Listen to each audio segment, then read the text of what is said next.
साथियों, बहुत ही ज्वलंत मुद्दा कल से हम लोग देख रहे हैं मीडिया के माध्यम से कि राहुल गांधी जी को 2 वर्ष की सजा एक बयान के वजह से हुई है। मैं नौजवान होने के नाते मुझे कुछ बातें महसूस हुई तो मेरा मन किया कि मैं आपसे रूबरू हूं। साथियों, एक बात जहन में आई कि क्या सिर्फ राहुल गांधी के लिए ईडी, सीबीआई या सजा का प्रावधान या कोई मुकदमों का प्रावधान ही है? इसी परिवार को बार बार प्रताड़ित किया जाएगा या किस प्रकार से लगातार जब से बीजेपी सरकार आई है, इस बीजेपी सरकार ने के जो प्रवक्ताओं ने किस प्रकार से सोनिया गांधी जी को कांग्रेस की विधवा बोलने का काम किया, नृतांगनी बोलने का काम किया, नेहरू जी को अपमानित करने का काम किया, जवाहरलाल नेहरू भी नहीं नेहरू बोल करके भी अपमानित करने का काम किया। बहुत बार आप लोगों ने देखा होगा इनके प्रवक्ता टीवी पर जो है कांग्रेस के लिए बहुत अपशब्द यूज करते रहे हैं। महात्मा गांधी जैसी शख्सियत को इन लोगों ने नहीं बख्शा है। नाथूराम गोडसे जैसे शख्स को इन्होंने बहुत बड़ा प्रोजेक्ट करके कहीं न कहीं महात्मा गांधी जैसी शख्सियत जो पूरे विश्व में बापू के नाम से जाने जाते थे, उन्होंने कभी हिंसा का साथ नहीं दिया। अहिंसा के रास्ते पर चलकर इस देश को आजाद कराने का काम किया और आजादी दिलाने का काम किया। लेकिन मेरा सवाल आज बीजेपी सरकार और उन ऊंचे पदों पर बैठे हुए उन लोगों को है कि क्या सिर्फ एक व्यक्ति के लिए ही सारे कानून बने हुए हैं? मैं याद दिलाना चाहता हूं किस प्रकार इस देश के अंदर जब किसान लड़ाई लड़ रहा था तो इन्हीं की सरकार के प्रवक्ताओं ने, बड़े बड़े मंत्रियों ने किसान को आंदोलनजीवी बोला, किसान को कहीं न कहीं आतंकवादी बोला था, किसान को कहीं न कहीं इन लोगों ने अपनी जीप से कुचला था। जीप से कुचलने के बाद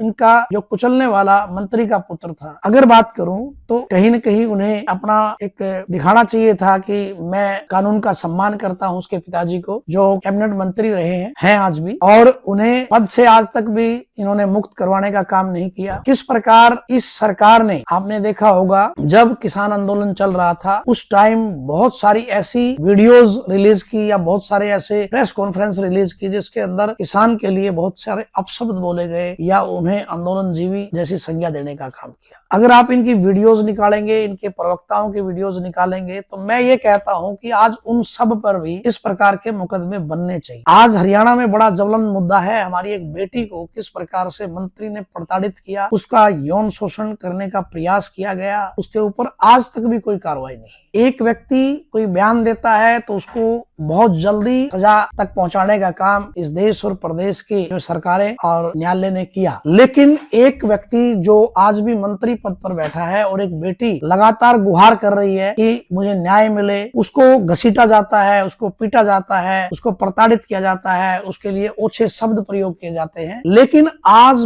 बहुत सारे ऐसे मुद्दे हैं जिन पे मैं आपसे चर्चा करने के लिए आज रूबरू हुआ हूं कि उन सभी मुद्दों को भी आपको संज्ञान में लेकर के आज एक मुहिम चलानी चाहिए राहुल गांधी जी के पक्ष में, सरकार के खिलाफ। उन सभी लोगों को भी कहीं न कहीं कटघरे में खड़ा होने की जरूरत है जिन्होंने सोनिया गांधी जैसी शख्सियत को नृतांगनी बोला, उसे कांग्रेस की विधवा बोला, पता नहीं क्या क्या बयान दिए जो मुझे कहने में भी शर्म आती है। आज किस प्रकार की राजनीति का हम लोग शिकार हो रहे हैं। आज बदले की भावना से बीजेपी सरकार जो काम कर रही है, हम ये चाहते हैं कि लोकतंत्र का हनन ना हो, हम चाहते हैं कि न्यायपालिका अपना काम करे, न्यायपालिका अपने अच्छे अपने डिसीजंस दे, हम उसका सम्मान करते हैं। लेकिन ईडी, सीबीआई और सीआईडी जैसे बड़ी बड़ी एजेंसियों का किस प्रकार से प्रयोग करके आज देश और प्रदेश की सरकारें हमारे नेताओं को प्रताड़ित कर रही है। हम सभी साथियों का, नौजवानों का एक दायित्व बनता है कि इन्हें मुंह तोड़ जवाब देना चाहिए। इनके वो सारे बयान पब्लिक करें, दिखाएं लोगों को कि किस प्रकार इन्होंने कब कब किस प्रकार के अशोभनीय बयान देने का काम किया। धन्यवाद। जय हिंद, जय भारत।